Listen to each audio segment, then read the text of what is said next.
Hello, this is Steve Conley, hashtag unemployable for the realestate360show.com. And this is Jason O. Miles, hashtag the real estate trainer. Steve, yes. Welcome back. Thank you. What happened? You've been away. You were gone last week. I had a guest on the show. Yeah, I heard a little bit about that. That guy didn't sound like he knew a whole lot about real estate, but he sounded, interesting. He came with an extensive background. Oh, really? Experience, hundreds of years. Wow. Yeah. Interesting guy. I wish I'd have been here. You got to go back and watch it on YouTube or check it out on one of the podcasts. How can I do that? Oh, Steve, you can do that anywhere. Yeah. Let me tell you. You can go to iHeartRadio. You can go to iTunes, Apple Play, Google Play, any platform available to you. You can go ahead and listen to that just while you're driving down the street. By the way, you can also watch it on YouTube, or you can go to realestate360show.com at your convenience at home and watch it on your desktop or on your tablet or on your phone. Although I would recommend that you not watch it on your phone because 90% of the time you'd be driving, and I don't want you to get in an accident. But you can listen on any one of those podcast platforms that you like to listen to. So we're on iHeartRadio. We are. That's amazing. It is fantastic. All right. I'm pretty excited about that. So we're going to talk about multifamily today because that's kind of our favorite thing at the moment. It's a hot thing right now. And, we're seeing some relative slowdowns in the single-family space. And we've been fortunate enough to kind of pull the trigger on some multifamily stuff over the past couple of years and, really kind of go. Actually, past couple of quarters, really. Yeah, really. The last couple of quarters have been fantastic. Yes, they have. They've just been fantastic. But, world events, and as they are actually affecting a little bit about what I'm doing in the multifamily. So I'm making offers. Yeah. We talked about in previous segments, and I think you and the wizard there, that guy, we're talking about you have to take some action. Got to take action. You got to write the offers. You got to do that sort of thing. So I write offers, Yeah, So yeah. I do LOIs, letters of intent. Unless they say don't do a letter of intent, they say write a contract. I say, okay, I'll write a contract. Whatever. Yeah. Let's just get the conversation going. You got to say something in order for somebody to respond. That's right. And a lot of times, Steve, when we're looking at multifamilies, obviously, sometimes we don't even get a chance to actually see the property or even know the address. Sometimes that's depends, true, right? And it's like, all right, and even if we do, like, we're looking at properties sometimes that are pretty far away, and we want to kind of make an offer before it takes us till next week to get down there. Not necessarily make an offer, but at least do some of the basic underwriting steps. See if it makes any sense for us to buy it. Exactly. Or even to go put our toes in the dirt, as I like to say. Does it make any sense? And a lot of that has to happen, when we're looking at the numbers, we're looking at the net operating income, or the NOI, is where it starts, right? Right. Now, a lot of times it doesn't mean we're being told the truth, in terms of how many people are actually renting, what they're actually paying, how many people that are in the building are actually paying, and they know they need to be out, but they keep them there because there's a body in the unit, right? Are the expenses truly what you're saying? Are the taxes prorated for the new price in which you're asking for? Yeah. Right? Because they'll say, we only pay $10,000 a month in taxes. And then when you're buying it, though, it goes up to $20,000. Yes. A year, excuse me. And so all those things are necessary for us to find out. How much is the water? Are we paying water? Are there these things called RUBS, basically reimbursement for utilities, right?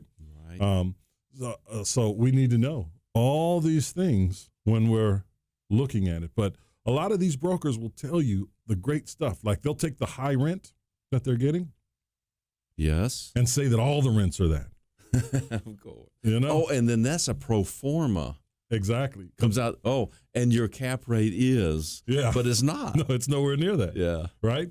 So we have to be prepared for those kinds of things as investors. Yes. We have to be prepared. Firstly, I don't look at deals to buy them, though, Steve. What? I don't look at them to buy them. And I know that's a quandary. I am looking for a reason not to buy this property. Okay, that makes sense. Yeah. I'm looking for something that stands out as a possible opportunity. Yeah. I mean, they're all possible opportunities. Yes. Right? But And you have to do the numbers first. We're going to talk more about that. But I wanted to mention a little short story. I like your story, Steve. Short story. So I'm doing what you're doing. I'm going through these multifamilies and all the information that comes across our desk. So I found one that's actually a mobile home park. Wait a minute, hold on a second. I'm just leaving space for the dream sequence music. So I find this mobile home park. It's in Panama City. And I said, okay, I'm going to be in Panama City. I'm going to go look at it. And the numbers look good. Now, the only thing is you can't really tell much about it because they have an aerial shot. It's like, this is, okay, I get it. They want to show you, how big it is. And It's pretty good size. It's like 7 acres and mobile homes. And it looks like it cash flows pretty good. So I'm finishing up in Panama City last week, a week and a half ago.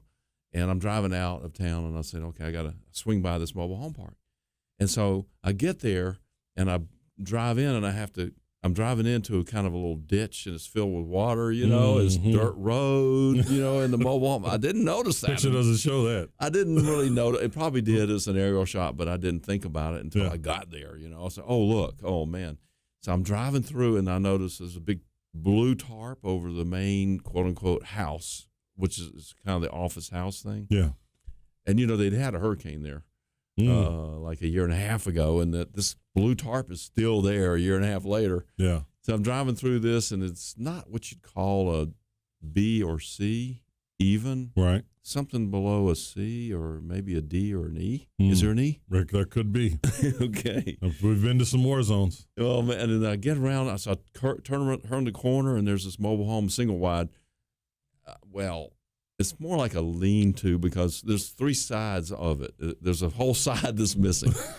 I mean, it's the whole wall, the outside wall is gone. It's just ripped off. And so you can see the whole thing. It's kind of like a movie set. So you can run you have your cameras there. You can shoot right into the bedrooms. Anyway, so I said, well, okay, I think I'll pass. Now, here's the thing. Right behind it on the sides was brand new, single family, fantastic houses. Brand new. They were probably, I don't know the market there, but I'm going to guess 275, 300. Mm-hmm. And so that might be a land play. Yeah. Bottom line. There can be some of those. It depends on the price, right? Mm-hmm. So I'm assuming the price was right for you to even consider it to be that way, or at least close to it. The cap rate came out. Yeah. Is what I was looking at. So once I saw it, forget the cap rate. That's not anything to think about. It's out the window now. Yeah, that's right. There's a whole other opportunity that presented itself. Perhaps. Yeah. Perhaps. But see, that's the great thing about having experience, because we talk about this a lot. There are so many people out there that are investing in real estate, but they're only investing, quote unquote, I use that term loosely here, they're only investing in one way. Maybe they're only looking at deals to do wholesale opportunities. Maybe they're only looking at deals to do fix and flips or, buy and hold or multifamily in just one way. They're not looking at it from all the other perspectives that could be there if you knew they were there. Right. A lot of people don't know they're there. In your case, you've got a couple years of experience. You've been around the block, at least 1.5 times. Yeah, I've been. So, when you're looking at it, this isn't the best play for this. This is a better play. Let me see if I can work that angle. That's right. Yeah. Exactly. It could be a nice little development opportunity. Absolutely. If the land is right. I didn't go down there thinking about that. Yeah. At all. It presented itself. Yes. You were just open. And that is the point. Yeah. It presented itself. Yeah. But we have to have enough knowledge to know that that's what the presentation is all about. That's right. And I think that's what we try to share on this show and the other platforms. We try to share our experiences. I know we share our experiences. I just hope that they're well received, because it is those experiences that allow us to be able to share the opportunities and to be able to pick up the phone and call, a Steve or a Miles or a Sammy and say, hey, I've got this opportunity. It doesn't look good this way, but what am I not seeing? Right. What else could be possible? even if there's nothing else possible, at least to be able to pick up the phone or send an email to someone, but communicate with someone that says, oh, here's another opportunity, or you're right, there's nothing there. Whatever comes of it, just know that you don't know what you don't know and be willing to discover opportunities that you may not be able to see. Exactly. And, we're not looking for 10 houses, usually or multifamilies or whatever it is, properties. Right. We're not looking for 10 of them. We're looking for one at a time. Right. And, if you have a pile of stuff on your desk and you sort through all of them, after a while, you understand what the cap rate is. You understand what the NOI is. You understand what the difference is between a group of single-family houses is compared to a actual multifamily property. That's right. Or a mobile home park or whatever. But which are now lumped in. It's lumped in now. It's a mobile home park. I know that, but still, there's still a different. You're right. It's a different evaluation. Yeah. And then then you just look for the ones that pop up. Well, let's talk a little bit more about that after the break. Okay.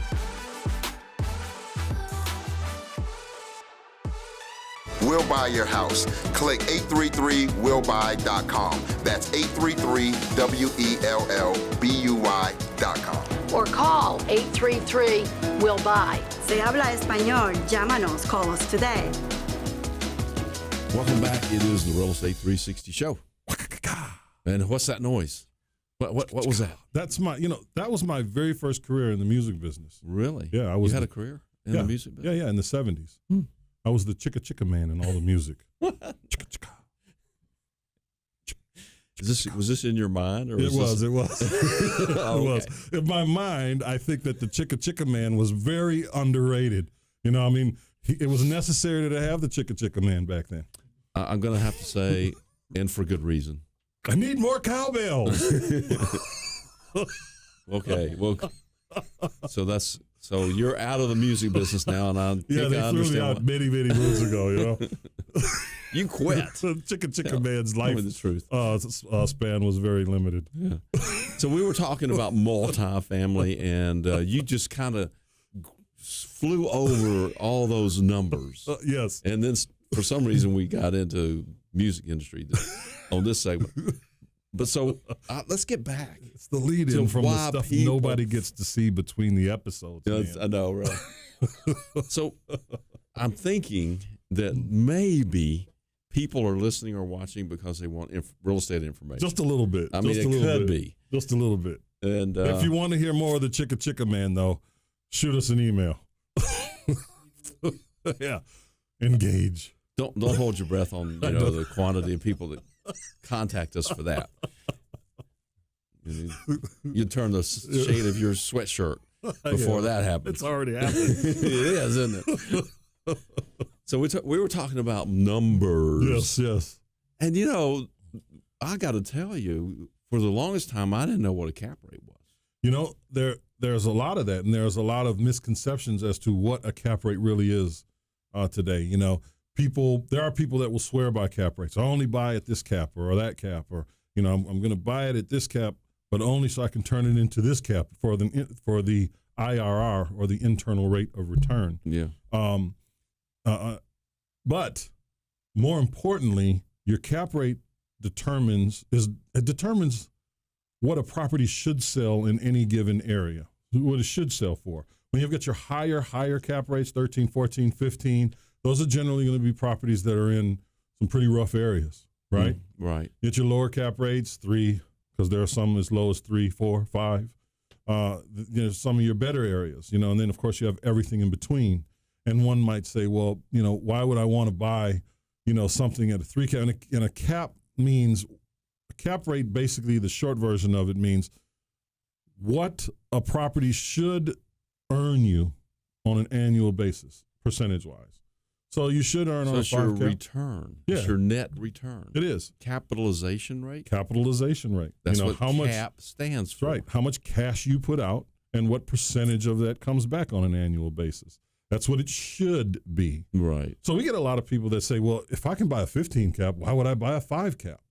Well, it just matters how much trouble are you willing to purchase. Because, That's right. you're buying problems when the higher up you go, right? So your tolerance level is really going to matter. Also, how much cash you have to put out there. And then there are different strategies. There are tax strategies. You know, if you're a major corporation or just a super uber wealthy person, you know, you've got to move that money around. That money has to be parked somewhere. And it's not enough to be able to just park it in you know, whatever kind of savings account or money market account, pay the extra money for the insurance that you would need just to get, you know, 3 or 5%, you know. Right. You might not even get 5%. It depends on the market. It depends on where you are. People put money in CDs. It's not giving them anything. You know, if you're lucky, you're beating inflation. If you're lucky, you're beating inflation. But you're not. So you have to go other places. So if you've got $50 million just sitting around and you know you have to deploy that money, for instance. Right.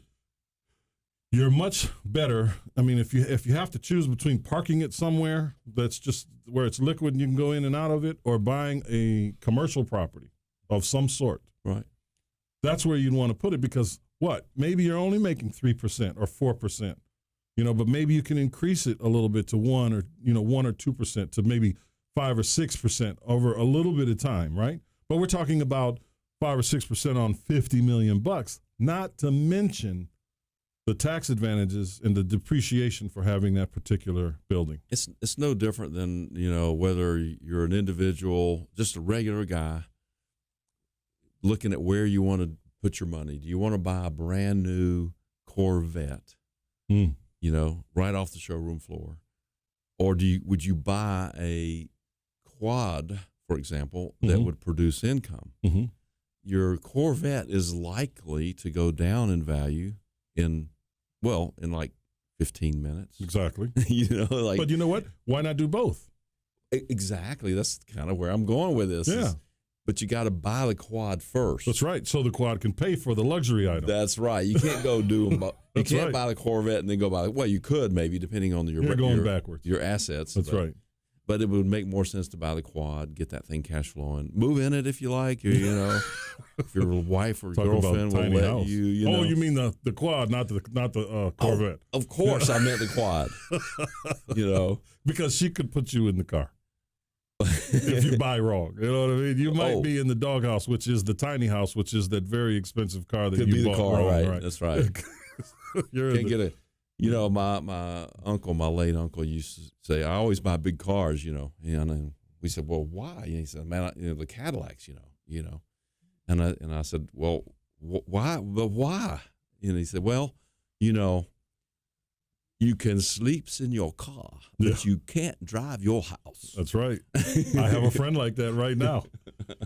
I have a friend. He's such a nomad. He's an artist, you know, the starving artist type, right? He buys vans. Oh, yeah. And I say, "Hey, why are you buying these old vans?" He said, "Because I can stretch out in them. I'm not guaranteed to have a place to sleep when I get to whatever city I'm going to. So I buy vans because I can stretch out and I can relax and I can carry all my art with me." Wow. Okay. You know, he's a nomad. He has no address. Amazing. Now by the way, my uncle didn't have a challenge, you know, with where he would live. He just was a character. You know, that's all. A little bit of a player. Yeah. Oh, yeah. Definitely. So, the player types. Yes, sir. So, listen, we're talking about cap rates here and what those mean and what they don't mean, right? What they are not an indicator, an end-all, be-all indicator for where you should buy a property. They're just a signpost on the way to the Twilight Zone. But they're just an indicator of whether or not you should look at them or not. That's right. And not even that. I mean, we've looked at deals where, you know, they were interesting. We looked at a deal that we're buying, actually, which the area is about a 6 cap. It was being offered to us at about an 8.5, roughly. Mm-hmm. But even at the 8.5, it's based on kind of a pro forma. Yeah, kind of a pro forma. But even their pro forma is under market. So just bringing it up to there is good. Bringing it beyond there is even better. We're looking at another property now where we're looking at there's another key indicator called a debt coverage ratio, or a debt service coverage ratio. I just call it a debt coverage ratio. Mm-hmm. But it's just how much it costs you to service this and what a lender will actually lend you in terms of the percentage of what they lend you on this particular property. And you call it DCR. Yeah, I just in case abbreviate the abbreviation. Just in case anybody's wondering what the heck a DCR is. Yeah, DCR, debt coverage ratio, is the same thing as a DSCR, a debt service coverage ratio, in my mind. You know, Right. I'm saving breath by taking the S away. You know, we just did a seminar on all of this. Yes. Last month, and you covered all the numbers and all the DCRs, NOIs, cap rates, how to evaluate. Well, we didn't really even get into the evaluation. Yeah, we're doing that another time. Exactly. Yeah. So just all I'm doing is kind of giving a little promo. We're working on editing all of those seminars, and we're going to put them up on the site. Now, those are going to be a subscription basis. That's right. But they're coming out fairly soon. That's correct. Okay. As soon as we can get them edited, actually. Exactly. As soon as I can herd the cats of the editing team and the website team. That's right. Which is one guy. And I got to tell you, we've got there's a lot of information there. I mean, there's a lot of interest right now in the multifamily and commercial space, just because people. The people that are investing today lived through a crash. Yes. Right? And people that are willing to get back out there and invest, even if they're a little apprehensive here and there, they're aware of certain things. And we're watching people kind of shift. Experienced investors, that is, kind of shift. Not 100% experienced investors. We've got some newbies.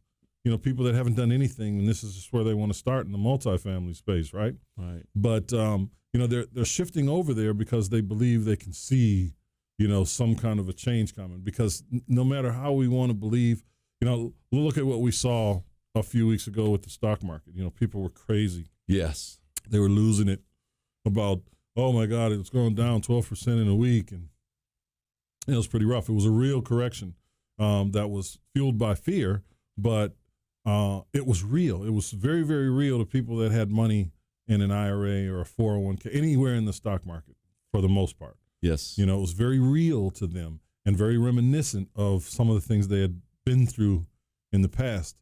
So, they're looking to do a few things differently. I mean, even our agent is looking to do some stuff different. I just wrote a belief idea that said act or react, create or recreate. So either you imagine new the way you like it, or you react to the negative and recreate it again and again and again, and you're in hell, Hell, hell. And it just keeps coming and keeps coming. That's right. But when we come back, yes, we're going to have the realtor extraordinaire, Sammy Hadid, with us. Oh, really? Yes. He's done some pretty spectacular things in the past couple of weeks. I want to hear what he has to say about it. Can't wait. Let's do it.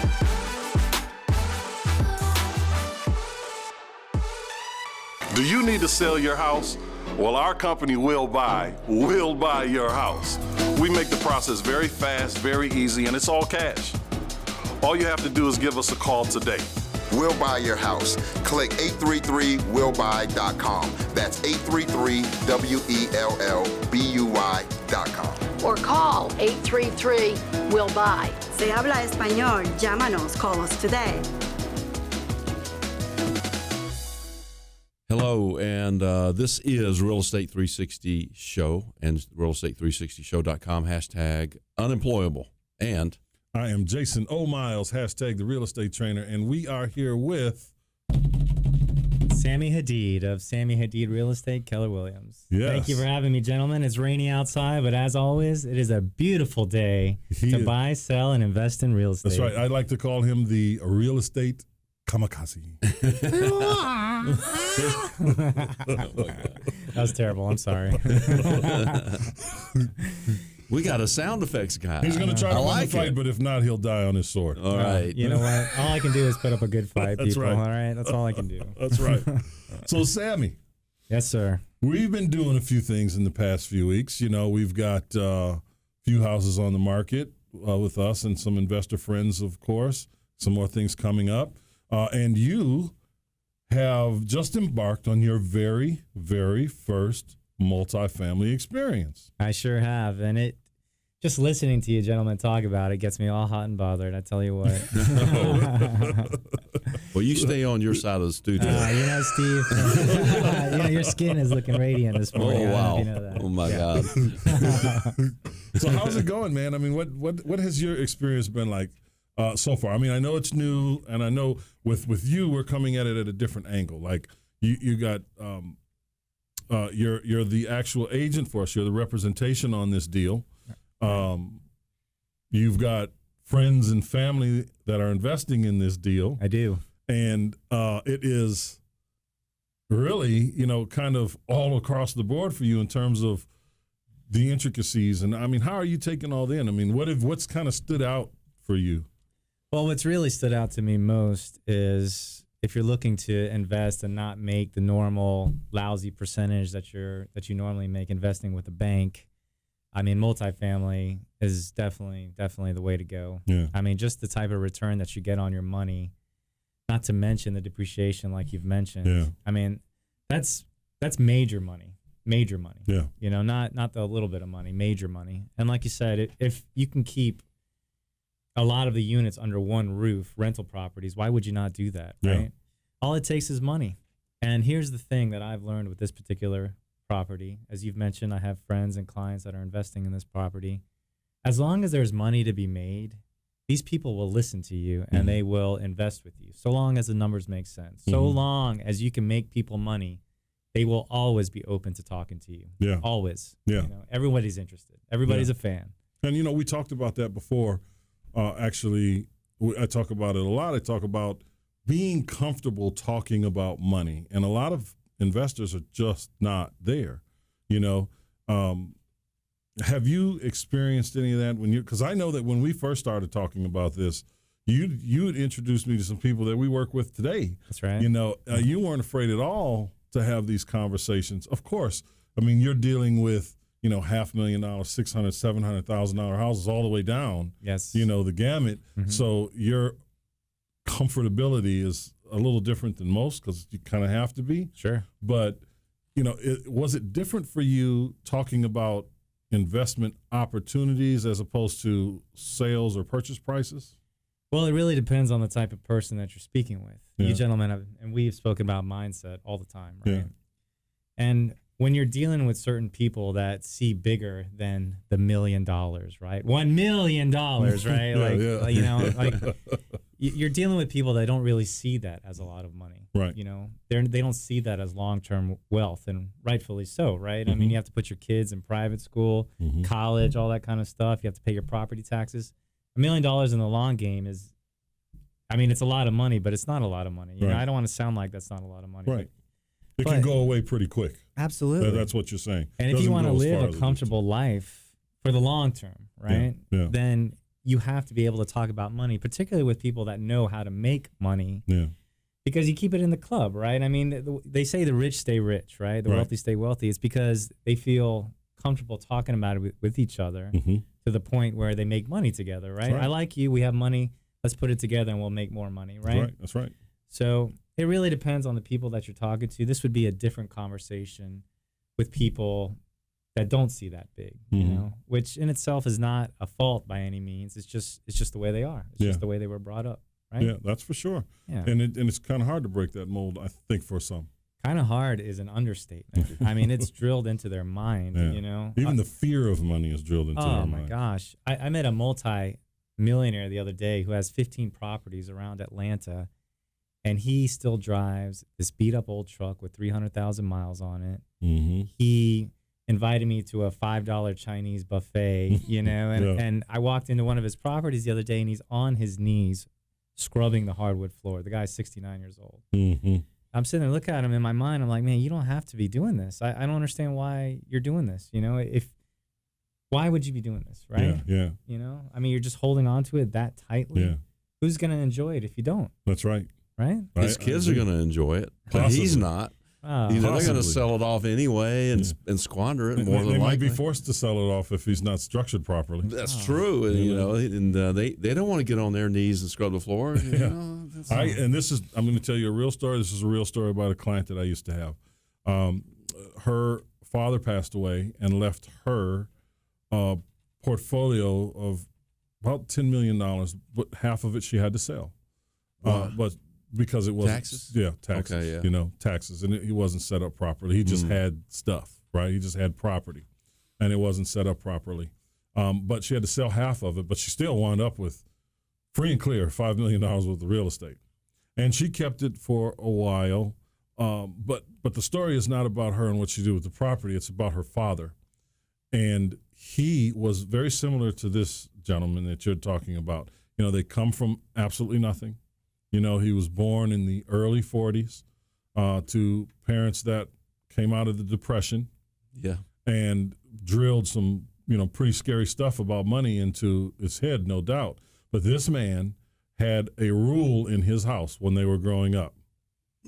If it's yellow, let it mellow. If it's brown, flush it down. Oh, wow. Okay. Oh, my gosh. And that's how they, in a one-bathroom house, 4 people.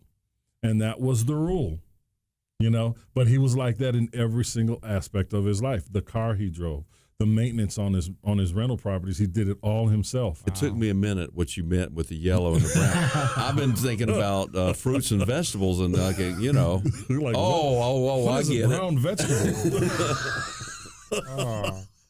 But you know, you said something a while back, and so we brought Sammy into this because I had already written the LOI on it, and so then in the process, you know, you said, "Hey, we got to get Sammy in this." I said, "Yeah," and so I rewrote it, and all of a sudden, you know, now the realtor's looking at it. Wait a minute, I'm not prepared to pay a percentage of my fees to somebody else that just showed up in the middle. That's right. And so we said, "Look, don't worry about it. We'll cover that." But the whole point of that is that we're not here trying to make all the money and do all the work. That's correct. We would rather spread it out and say, "Here, take some of this and help us with it." And you know, you do, Sammy. I said you were going to have to work for this. You know, we're not just bringing you in for the fun of it, but at the same time, we got other stuff to do. You know, that's correct. And it makes more sense to bring as many people along on the ride as we can, especially on our team. You know, I mean, it's the mindset. It's sharing the wealth. That's right, and because we're empowering our folks, and like right now we're on this upward mobility projection thing, right? Right. But you know, there's going to be a time when someone else on the team's thing is going to be working really, really well, and with us creating opportunities for the people that we work with, or not even creating, but just offering the opportunity for the people we work with. Right. When they have an opportunity, they're going to invite us in. Of course. You know, so it's just imagine sitting at a round table and there's 10 of us, and all 10 of us do different things, but all 10 of us invest with each other. It doesn't matter what's going on in the economy. 3 or 4 of those things at the table are going to be winning. Absolutely. Oh, yeah. You know what I'm saying? Absolutely. And maybe it is looking at it from a selfish perspective, but if we're talking about financial preservation over time for a collective body of people, we have to think like that. Absolutely. I couldn't. Everybody has different strong suits, right? Yeah, exactly. Can't do everything on your own. That's exactly right. Not to mention, it's lonely by yourself, isn't it? I mean, this guy was by himself in this dark house, scrubbing this floor. Because he doesn't have any. There's no time to do anything else. There's time, but he has spent so much time focusing on hoarding. Hoarding, yes. He doesn't have a lot of other relationships out there. Little side story on this, if you want to believe this, is this particular gentleman had another lot next to these 2 properties, and he was trying to take care of everything himself. His 15 properties, renting them out, repairs, taxes, all this stuff. He actually forgot to pay the taxes on this 3rd lot. And 4 years ago, somebody bought it with a tax lien, and they sold it off. Wow, and he didn't even know. He didn't even know because he was running around doing all this other stuff. Wow. So doing all this other stuff cost him what that lot would be worth, which was probably $250,000. Yeah. Yeah. Woo. Right. Yeah. You can hire some management for $250,000, can't you? It goes back to, you have to mind the store. You have to mind the store. I talk about that as well. You know, if your store is opening stores, that's what you do. You hire the manager to manage the stores, right? But you have to mind the store. You have to pay attention to what's going on in your business. And a lot of people do that. They lose, properties just because they're not paying attention. It's almost a sickness, to almost be like that. I mean, it's almost a sickness in my opinion. I mean, you're preventing yourself from great things, great things and great people in your life as well. Yeah, real future value. Absolutely. Real Absolutely. future value. So it was sad, you know. It was sad in a sense. I can hear the violins playing now. I can hear them. You know, I have a soft heart. I want to ask you a question when we come back from the break. So think about this while you have a second. What's going to set you apart from all the other realtors out there? Good question. Now, hold that thought. I'm holding it. Hi, this is Sammy with Sammy Hadid Real Estate, Keller Williams. Are you looking for a top producing agent who will look out for your best interests, top dollar on the sale of your home, a well-negotiated contract, an efficient closing? Please call me at 305-978-4249. I'm more than happy to set up a consultation. I'll put together a proposal for you to net top dollar for your home, what it is that I'm doing to get all my homes sold. Then you can decide what's best for you. Again, I'll do whatever it takes to get your home sold for top dollar, and I promise you that I will protect your equity with my life. 305-978-4249. Sammy Hadid, Hadid.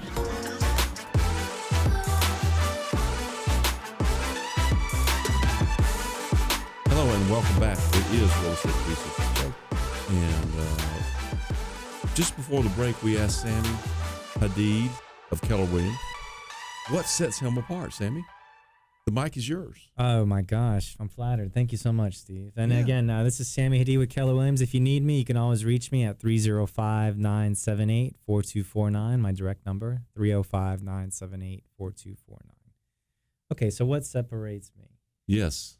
It's kind of like you gentlemen were mentioning before on this show, is that every scenario is different, right? So each investment, each selling of a house, each buying of a house, you approach at a different angle depending on what the circumstances are, right? Right. And once you've done enough deals and once you've been around enough people, you've seen a lot. I mean, a lot. So depending on what's going on with the buyer, with the seller, with the investment, that is how you structure your plan, right? So that you get the absolute most success at the end. Mm-hmm. When I talk to people these days, the biggest thing that I express to them is my highest priority is to make sure that you achieve your real estate goals, you know, whatever they may be. Mm-hmm. And when you promise people something like that, everybody's goals are different. So everybody I approach is a clean slate. You know, it's not a standard formula for each person that you meet, right? Everybody's circumstances are different. So depending on what the circumstances are, the biggest piece of value that I can add is absolute truth along with experience, right? These days, I've been fortunate enough to deal with a lot of investors, right? And I can honestly say that in my experience, there aren't a lot of realtors out there that are investor savvy, you know, in regards to investing, selling, buying, things of that nature. You know, we found that too. Thank you for saying that. Oh my gosh! I mean, There's a it's crazy. conception that realtors know how to invest in property, and that's not true. No, that's definitely not true. Misconception, I should say. I mean, if you want to know the truth, with most realtors, you know, of course, if they're looking to approach a property, they'll look at comps on the FMLS, MLS, and base their opinion based on what they're seeing, as opposed to using that as a piece to work with the person on the other side to, again, achieve their goals in the highest manner. Absolutely. And that's really where I genuinely believe in my heart that I separate myself from every other realtor out there. Not to mention that I genuinely do care about all my clients, even the difficult ones, because in the end, their frustration is based out of an idea that they're not kind of achieving a goal that they're seeking, right? And of course, it's my job to educate them about their goal and what it is we actually need to do to achieve somewhat of what they have in their mind, right? If not more. That's right. Because it's tough, you know. I mean, you'd mentioned that a lot of agents aren't really familiar with the investor side. You know, from the investor side, we meet a lot of people all the time at different types of events that are saying, well, you know, I just enrolled in, you know, realtor classes so that I could become an investor. Sure. And I feel obligated to tell them, you are not going to learn that there. They're going to tell you. Now, I've been to 3 of those classes. When I started, I used to go to those classes just so I can see what they were teaching. And in every case, they would tell them what they couldn't do, what they couldn't do, what they couldn't do, what they couldn't do. And I know that there's a lot of information that has to be packed into a very short amount of time. Sure. You know, because it's only a few weeks long, if I remember correctly. Mm-hmm. You know, it's a lot that you have to learn. And none of that applies to real estate. And none either, of by it the applies. way. None of it is applicable. Yeah. And then, but these agents, they come out, they go in believing that they're going to learn how to be real estate investors, and then they come out and feel as though they're equipped until they start to deal with, you know, people like us. Real investors. Yeah. Real investors. That's right. And then they freak out. They very quickly realize that I don't know what I'm doing. Yeah. You know, and how do I utilize this? And it's not to say that there isn't some opportunity there for having your license. You know, there is. Sure. You just have to know how to parlay that. Absolutely. You know, and that's something, again, with real estate is either you're all in or you're all out. Yeah. Right? That there's no halfway point here. Yeah. In that regard. And there's no crying in baseball. Yeah, that's right. Come on. Oh my gosh, yeah. But that's true, man. There's no halfway in. I mean, you're either doing it or you're not, really. Right. Because it's something that'll change your life, however you do it, if you put your all into it, whether you're an investor or a realtor or a broker. If you put your all into it and you understand what your tolerance levels are, because that's important, and you can't really even know those until you push the limits, right? Right. That's right. Sure. You know, that's how I learned I didn't want to rent single-family homes anymore because I did it. Sure.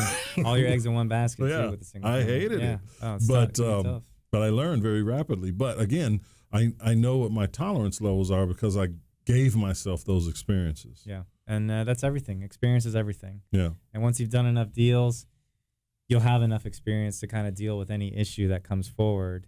And even if you don't know, you'll have people around you that can educate you in how to, circumvent whatever issue there is. Like I've called both of you many times if I had any type of issue.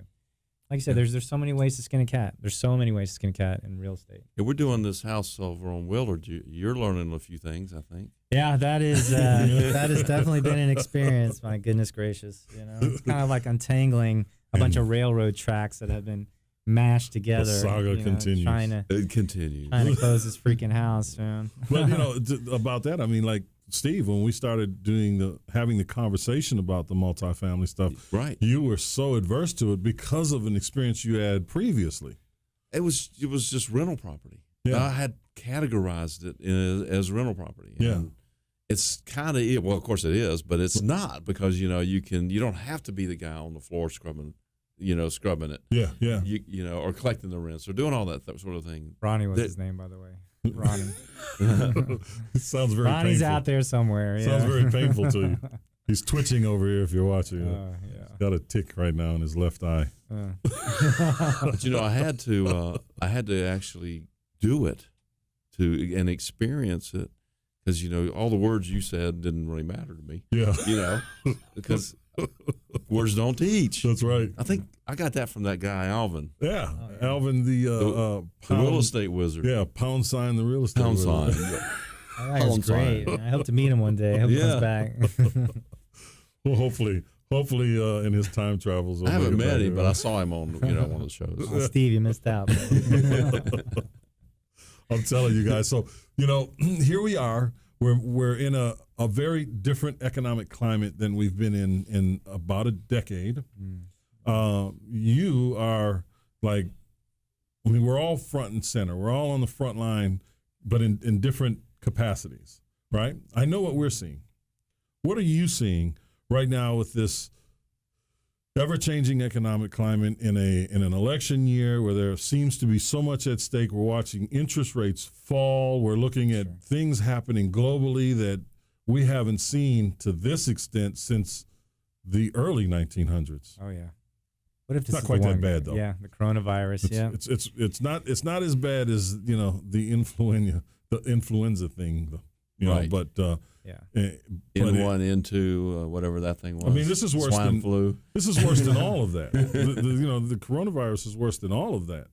Is it? Yeah. I thought there were actually more deaths from the flu than there are from the coronavirus. No, not as much as the flu. That is the worst thing in modern day time. But for everything that's happened since then, it's nothing compared to this. Gotcha. That's right.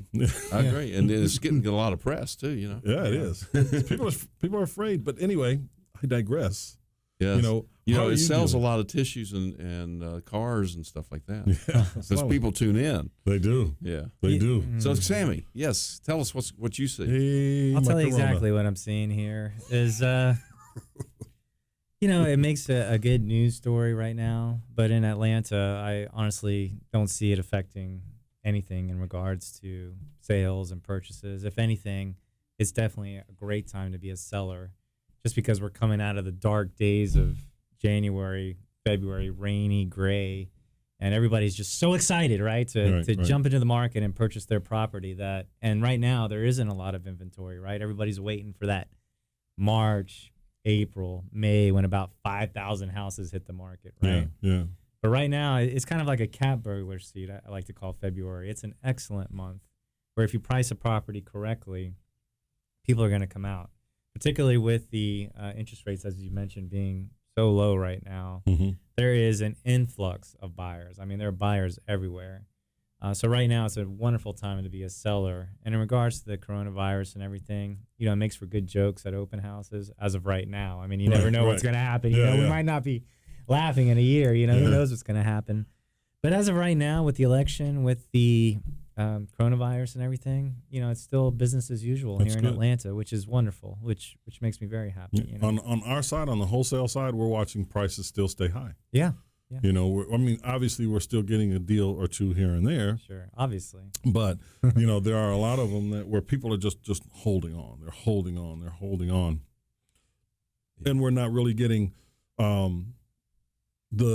we're not getting the leverage that we'd like to get. I mean, it's not that they're not deals. We just want more meat on the bone. Sure, yeah. And that's important. I want to mention one quick thing, Sammy. The thing that I like the best, which is your little catchphrase, is "I will guard your equity with my life." Yes. My clients call me the sheriff. Because I will protect your equity with my life. The vision that I have is a little more dramatic. It's a gladiator with a sword drawn. Like standing in front of the house and.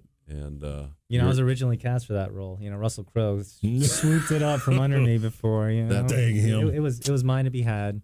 Yeah, absolutely. If in any regard, in regards to real estate, if you're a seller, if you're a buyer, if you're an investor, please always know that I'll look out for your absolute best interest. Absolutely. And how do they get a hold of you? Anytime you want to get a hold of me, anytime, is you can call me on my cell or shoot me a text at 305-978-4249. He used to call him on his cell phone. And I do realize it's a Miami number, but I am local to Atlanta, born and raised. And we have cell phones these days, so everybody has a different zip code. So again, 305-978-4249. I called up a gentleman. I said that because I called up a gentleman. He was like, "You have a 305 area code. Why would I hire you?" And I'm like, "Okay, so my area code affects what type of agent I am." Is that what you're saying? Is that what I hear you saying? That's the dumbest thing I ever heard in my life. It happens, brother, but we get past it. So listen, thank you, everyone. Thank you, Sammy. Thank you, Steve. Thank you for having me. And please make sure you check out realestate360show.com as well as the podcast on all platforms. Real Estate 360. Jason Miles. Sammy Hadid. Always a pleasure. # Steve Connolly unemployable. I've got it.